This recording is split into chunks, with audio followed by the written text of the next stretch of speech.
नमस्कार। कैसे हो प्यारे बच्चों। आशा है आप सभी स्वस्थ होंगे। मैं सोनिया आज फिर उपस्थित हूँ आप सबके समक्ष कक्षा 7वीं हिंदी के कुछ महत्वपूर्ण पाठों के कार्यपत्र का लेकर, जिसमें कि आपके आने वाली परीक्षा भी आने वाली है, तो परीक्षा से संबंधित महत्वपूर्ण प्रश्न है, तो हम उसके कुछ महत्वपूर्ण प्रश्न उत्तर को यहाँ पर डिस्कस करेंगे। तो बच्चों, वीडियो शुरू करने से पहले आपसे नम्र निवेदन है कि इस वीडियो को लाइक कर दीजिए, अंत तक वीडियो में बने रहिए ताकि आपको महत्वपूर्ण प्रश्न उत्तर जान पाए और परीक्षा पत्र को आसानी से हल कर पाएंगे, जिससे आपके अच्छे अंक आएंगे। तो बच्चों, बेल आइकन दबा के सब्सक्राइब करना मत भूलिए। तो इसी के साथ वीडियो शुरू करते हैं। ये कक्षा 7 के पाठ है। तो जैसे पहला पाठ है, आपको पता है हम पंछी उन्मुक्त गगन के, तो इसमें पहला प्रश्न आप देख रहे हैं कि हर तरह की सुख सुविधा पाकर पंछी पिंजरे से मुक्त क्यों होना चाहते हैं। तो इसका उत्तर किस प्रकार से आप लिख सकते हैं बच्चों कि पिंजरे का जीवन जो है वो पराधीनता का जीवन है, गुलामी का जीवन है। वह पंछी जो हैं आजाद होकर उड़ना चाहते हैं, उन्हें गुलामी नहीं चाहिए।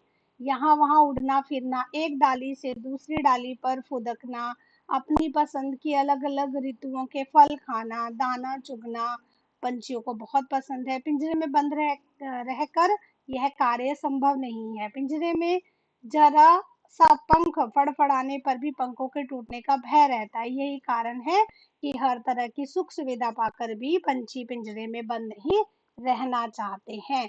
तो इस तरीके से आप इसका उत्तर लिख सकते हैं। आपको समझ में आ गया होगा। हम अगले प्रश्न की तरफ बढ़ते हैं। तो अगला महत्वपूर्ण प्रश्न हो सकता है बच्चों की भाव स्पष्ट कीजिए। या तो क्षितिज मिलन बन जाता है या तंती सांसों की डोरी।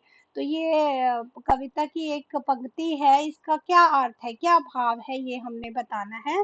तो ये हम लिखेंगे कि पंछी स्वतंत्र रहकर क्षितिज की सीमा तक उड़कर जाने की प्रबल इच्छा व्यक्त करते हैं।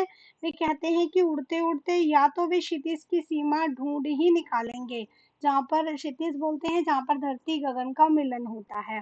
तो वो चाहते हैं कि वो इतना उड़ेंगे कि वो सीमा को ढूंढ लेंगे, अपने प्राण त्याग देंगे, नहीं तो वो अपने प्राण त्याग देंगे। पंछियों के इस कथन से स्वच्छंद उड़ने की प्रतिबंधा का पता चलता है कि वो आजादी से रहना चाहते हैं, आजादी से उड़ना चाहते हैं।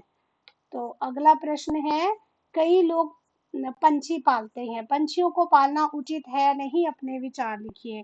तो बच्चों देखो, पंछियों को पालना उचित है कि नहीं, आप इसका उत्तर इस प्रकार से लिख सकते हैं कि मेरे विचार में पंछियों को पालना उचित नहीं है। जिस प्रकार मनुष्य को अपनी स्वतंत्रता प्रिय होती है, उसी प्रकार पंछियों को भी स्वतंत्रता प्रिय है। ईश्वर ने उन्हें पंख दिए हैं ताकि वे उड़ सके। यदि हम उन्हें पालते हैं तो उनकी स्वतंत्रता तथा उड़ान में व्यवधान या विघ्न उत्पन्न होता है। उनकी इच्छाओं, सपनों और अरमानों पर ग्रहण लग जाता है। अतः पंछियों को पालना सही नहीं है, हमें उन्हें स्वतंत्र रहने देना चाहिए। तो ये आपका प्रश्न उत्तर है पहले पार्ट में से। अब इसके कुछ एमसीक्यूज हैं, जैसे लंबी उड़ान में क्या क्या संभावनाएं हो सकती हैं। पहला ऑप्शन है क्षितिज की सीमा मिल जाती है, सांसों की डोरी तनने लग जाती है, ये दोनों बातें हो सकती हैं और कुछ नहीं होता। तो ऑप्शन नंबर 3 जो है, ये दोनों बातें हो सकती हैं, ये आपका उत्तर होगा। अगला है, पंछी कहाँ का जल पीना पसंद करते हैं, नल का, वर्षा का, नदी झरनों का जल या पिंजरे में रखी कटोरी का जल। तो इसके उत्तर में बच्चों आप ऑप्शन नंबर 3 नदी झरनों का जल इसको चुनेंगे। अगला प्रश्न है, बंधन किसका है, स्वर्ण का, श्रृंखला का, स्वर्ण श्रृंखला का, मनुष्य का। तो बच्चों आपने कविता में अच्छे से पढ़ा है कि बंधन किसका है, स्वर्ण श्रृंखला का बंधन है। तो आप इस ऑप्शन को टिक करेंगे। तो अब हम अगले पाठ के कुछ महत्वपूर्ण प्रश्नों को जान लेते हैं।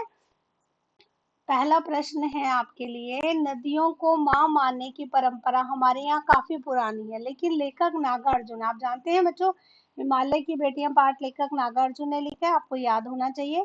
उन्हें और किन रूपों में देखते हैं। तो इस प्रश्न के उत्तर में आप लिख सकते हैं कि भारतीय संस्कृति में जो है नदियों को माता कहा गया है, परंतु अपने इस लेख में लेखक नागार्जुन ने नदियों को बेटी, प्रियसी तथा बहन के रूप में भी चित्रित किया है, उसका वर्णन किया है।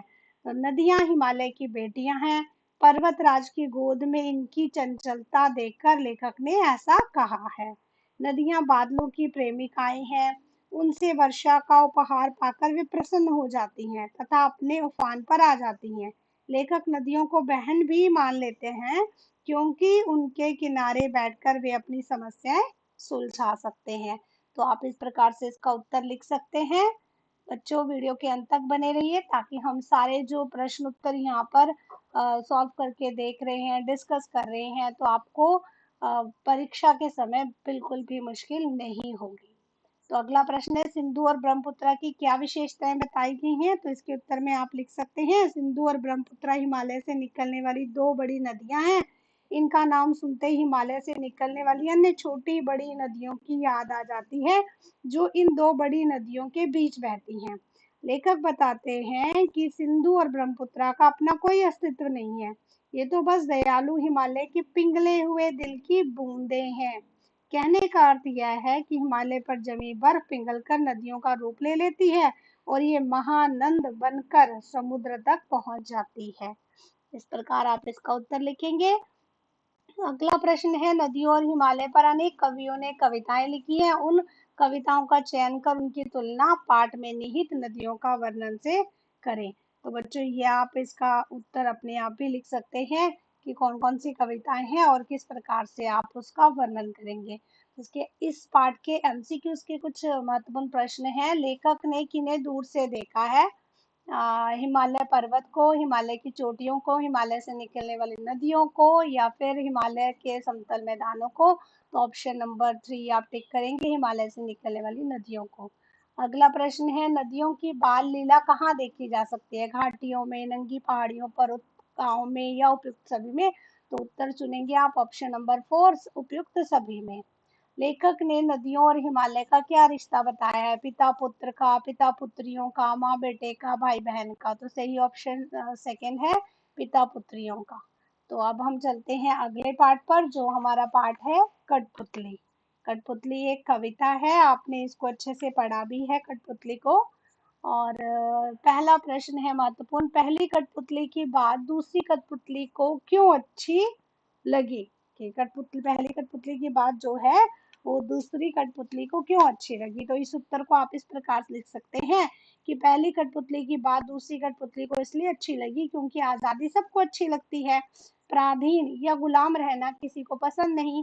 सभी अपनी इच्छा के अनुसार काम करना चाहते हैं। किसी भी कठपुतली को धागे से बंधे रहना और दूसरों की मर्जी से नाचना पसंद नहीं है। यही कारण था कि पहली कठपुतली को दूसरी कठपुतली की बात अच्छी लगी। अगला प्रश्न है, कठपुतली को अपने पांव पर खड़ी होने की इच्छा है, लेकिन वह क्यों नहीं खड़ी हो सकती? तो इसका उत्तर आप लिखेंगे कि कठपुतली को अपने पांव पर खड़े होने की इच्छा है, लेकिन वह खड़ी नहीं होती क्योंकि वह धागों से बंधी है। आप जानते ही हैं बच्चों, कठपुतली धागों से बंधी होती है। वह दूसरों के अधीन है, उसका स्वयं पर कोई बस नहीं चलता। दूसरों की इच्छा पर ही वह अपने हाथ पांव हिला सकती है। अगला प्रश्न है, कठपुतलियां किसका प्रतीक होती हैं? तो कठपुतलियां बच्चों हमारे जो कठपुतलियां जो होती हैं मनुष्य का प्रतीक होती हैं। हम उससे अपने हिसाब से धागों से बांधकर नचाते हैं। वो गुलाम लोगों का प्रतीक है जिनको कि दूसरे लोग अपने इशारों पर नचाते हैं। आगे इसके एमसीक्यूज के प्रश्न उत्तर हैं। कठपुतली कविता के रचयिता कौन है? तो इसका सही उत्तर है भवानी प्रसाद मिश्र। आप बच्चों ये 2 नंबर जो है इस पे टिक लगाएंगे, भवानी प्रसाद मिश्र, ये आपका सही उत्तर है, भवानी प्रसाद मिश्र। अगला है, कठपुतली को किस बात पर दुख था? दूसरों के इशारों पर नाचने का दुख था कठपुतली को। कठपुतली गुस्से से क्यों उबली? वह आजाद होना चाहती थी, वह खेलना चाहती थी, वह पराधीनता से परेशान थी, उपयुक्त सभी थी। तो वह आजाद होना चाहती थी, इसलिए वो परेशान थी। अगले पाठ की तरफ बढ़ चलते हैं बच्चों। तो अगला पाठ है हमारे पास मिठाई वाला, जो बहुत ही अच्छा पाठ है, आपने इसे ध्यान से पढ़ा भी होगा। तो मिठाई वाला पाठ जो है इसके लेखक हैं भगवती प्रसाद वाजपेयी। तो पहला प्रश्न है हमारा कि मिठाई वाले में वे कौन से गुण हैं जिनकी वजह से बच्चे तो बच्चे बड़े भी उसकी ओर खींचे चले आते थे। तो इस महत्वपूर्ण प्रश्न का उत्तर आप क्या लिखेंगे कि मिठाई वाले में अनेक गुण हैं। पहला गुण आप लिखेंगे वह मधुर स्वर में गा गा कर सामान बेचता था और दूसरे फेरी वालों से अलग था। दूसरा, उसका स्वभाव अत्यंत विनम्र था। तीसरा, वह मृदु भाषी और सहनशील था। चौथे में आप लिख सकते हैं पैसे ना होने पर भी वह बच्चों को वस्तुएं दे दिया करता था। पांचवें नंबर पे आप लिख सकते हो बच्चों की पसंद की नई नई वस्तुएं लाया करता था। अगला प्रश्न है खिलौने वाले के आने पर बच्चों की क्या प्रतिक्रिया होती थी। जब खिलौने वाला आता था तो बच्चों की क्या प्रतिक्रिया होती थी। तो इसमें आप लिख सकते हैं कि बच्चे उत्साहित एवं उल्लासित हो जाते थे, खुश हो जाते थे, वे अपना खेल कूद भूलकर उसकी ओर दौड़ पड़ते थे और जल्दबाजी में उन्हें अपना सामान जूते चप्पल आदि का ध्यान ना रहता। बच्चे गलियां पार्क और घरों से निकल पड़ते। बच्चे खुशी से पागल हो जाते थे। अगला प्रश्न है अब इस बार ये पैसे ना लूंगा। कहानी के अंत में मिठाई वाले ने ऐसा क्यों कहा। तो मिठाई वाले के जीवन के विषय में कोई नहीं जानता था। उसने अपनी जो कहानी थी पहले किसी से नहीं कही थी, लेकिन रोहिणी द्वारा अपनेपन से किए गए आग्रह के कारण मिठाई वाला जो है अपना दुख व्यक्त करता है। भावनाओं में बहकर वह अपने घर परिवार की पूरी कहानी उनको सुना देता है और थोड़े समय में ही उनके साथ जो उसका जो है आत्मीय संबंध स्थापित हो जाता है, इसलिए वह मिठाई के पैसे लेने से इनकार कर देता है। इसके एमसीक्यूज के प्रश्न है किसके गान से हलचल मच जाती थी। तो खिलौने वाले के गान से हलचल मच जाती थी। ये आप इसको टिक करेंगे। रोहिणी ने बच्चों से क्या जानना चाहा कि उसने खिलौने कितने में खरीदे हैं, बच्चों से वो जानती है। तो चुन्नू मुन्नू ने कितने में खिलौने खरीदे थे। तो 2 आने में जो है चुन्नू मुन्नू ने खिलौने खरीदे थे। और मिठाई वाला कैसा था। तो आप ये लिख सकते हैं मिठाई वाला भावुक था। कमेंट बॉक्स में लिखकर बताइए बच्चों कि मिठाई वाले पाठ के लेखक का क्या नाम है। और ये वीडियो आपको पसंद आए तो इसे लाइक और सब्सक्राइब कीजिएगा। धन्यवाद।